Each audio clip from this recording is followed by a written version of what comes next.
Klassen here with another edition of your Mojo Minute. Today, we're just a few days fresh off of Valentine's Day. I hope you had a fantastic one.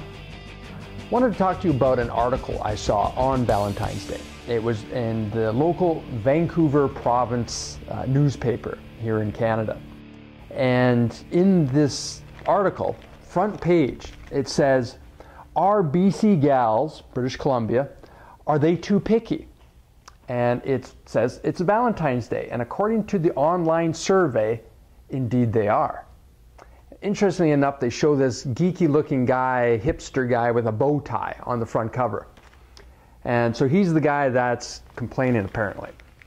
Well, with the work that I do with men, this is a very interesting article because men have expressed this in many, many ways. In fact, Vancouver is kind of infamous for having very picky women and men that are kind of socially challenged around those women. So when I looked at the article, actually I had to buy this, I don't read the paper, but I had to get it because of this article. So I'm reading it, and in the article it says, in Vancouver's perennial frosty dating scene. See, Vancouver is famous for having this frosty dating scene. It's not a good one. Men are often called out for being too passive, while women have a reputation of being too picky. And they are in a lot of ways. Or is it being just knowing what it is they want? So anyway, there was a nationwide survey that was done on what were first date deal breakers. It's interesting that they chose these questions because I don't believe it should be just for women as to how they got to being too picky or going after what it is they wanted. Because these questions, and there's 6 of them here, I'm sure there was many, many more in the actual survey. 6 questions here, but it wouldn't matter if you're a man or a woman. Any human being would be questioning these particular deal breakers. So let's just go through them quickly. First one, eating with your mouth open. That's a deal breaker. Yeah, apparently 59% of the women surveyed say it's a deal breaker. My question is, who the hell is eating on a date in a social environment with their mouth open? What trough were you raised in, if that is the case? My God. How old are you? What social graces did you not learn? Number 2, talking about money while you're on a date. This comes from an insecurity that you are all about the bling, all about the money. You think that's all she wants, so you're now going to project that image, put the mask on that you roll, and hopefully she's going to go, ooh, that's just so well and good. Now, there are some women that are totally into that. In fact, some of them are talked about in this particular article. They want the car, they want the house, they want the bling, and knowing that you're the guy that can deliver. Which is kind of tragic because you don't get to see past who the human being is on the other side. Because it's all about what can you deliver for me. And some women have this sense of entitlement. And unfortunately, those relationships don't last long term. Now, subconsciously, women do that because they're looking for security. They want safety, and they want to know that that guy can look after them and a potential family in the future. So that's where that's typically coming from. Number 3, talking about sexual experience. This is an interesting one because in today's dating world, and especially since a lot of it is done online, by the time you're actually talking and setting up a date, chances are you've already talked about sex, what you like, what you dislike, what turns you on, and perhaps the conversation got pretty heated. So by the time you actually have the first date, you may already know a lot about each other in a sexual capacity. However, if you don't, and you are bringing that up at a first date, you're probably going to run into a little bit of backlash because typically over dinner, that's not the place to bring it up. Now, if you're flirting, that's a different story. If you're flirting and it's natural and you can kind of, amp up the game, it could be fun. Again, you have to be able to gauge the woman that you're with in order for that to happen. Distracted by a mobile device. Doesn't matter if you're a man or a woman. If you are distracted by a device, you're not into that person. You're just not present. To be distracted, if it's out on the table, that date's not going to go well. If that person is really being distracted constantly, they're just not into you. That's plain and simple. They're just not into you. And yeah, you're done. You don't need that person in your life, whether it's a man or a woman. Does not offer to pay the tab. If it's a date and you have said, hey, I'm taking you out for dinner, yeah, you're taking the tab, brother. You are taking the tab.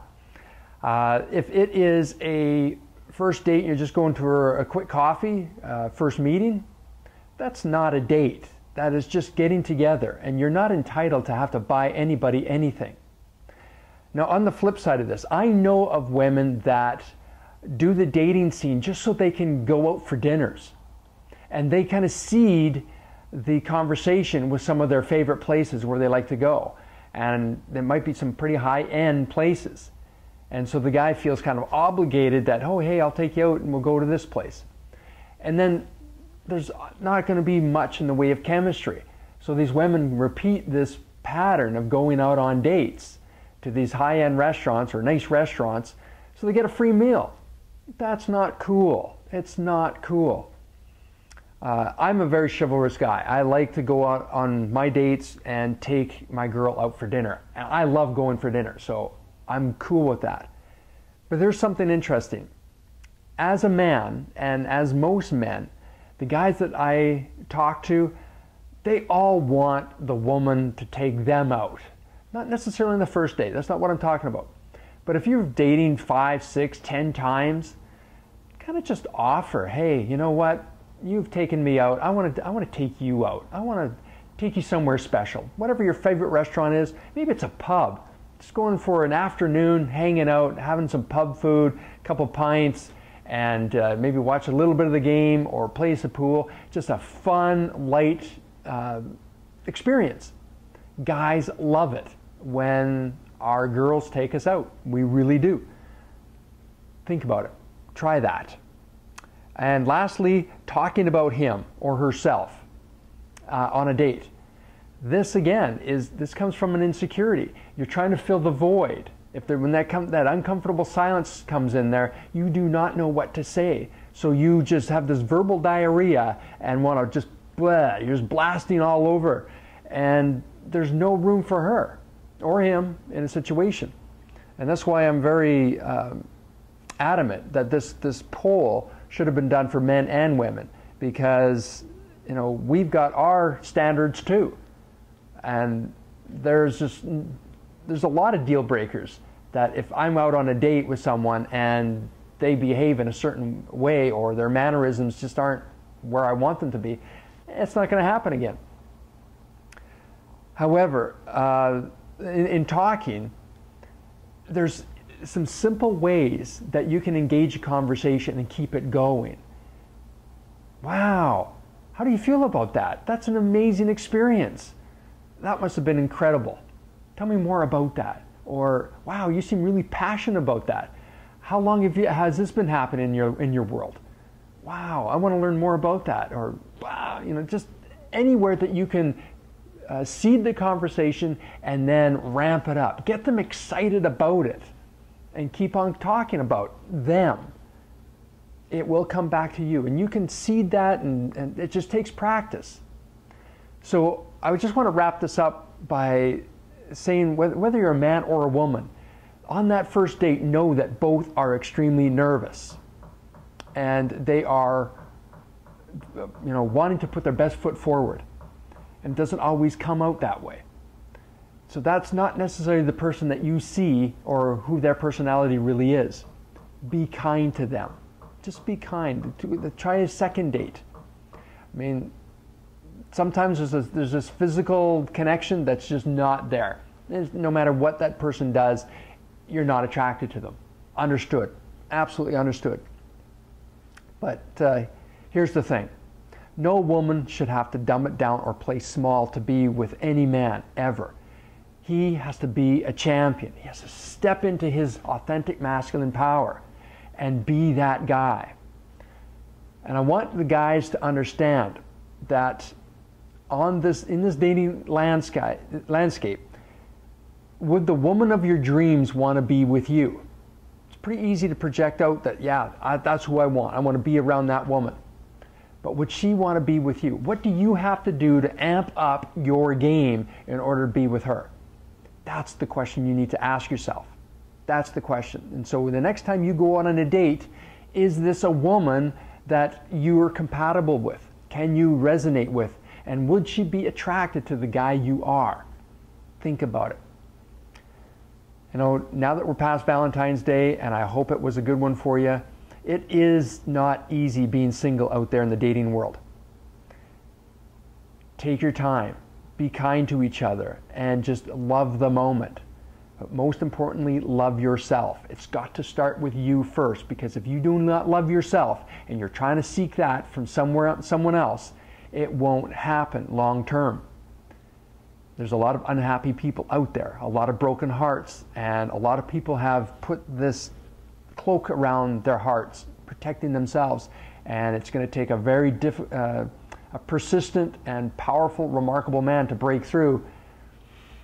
That's not living. Just be yourself, love yourself.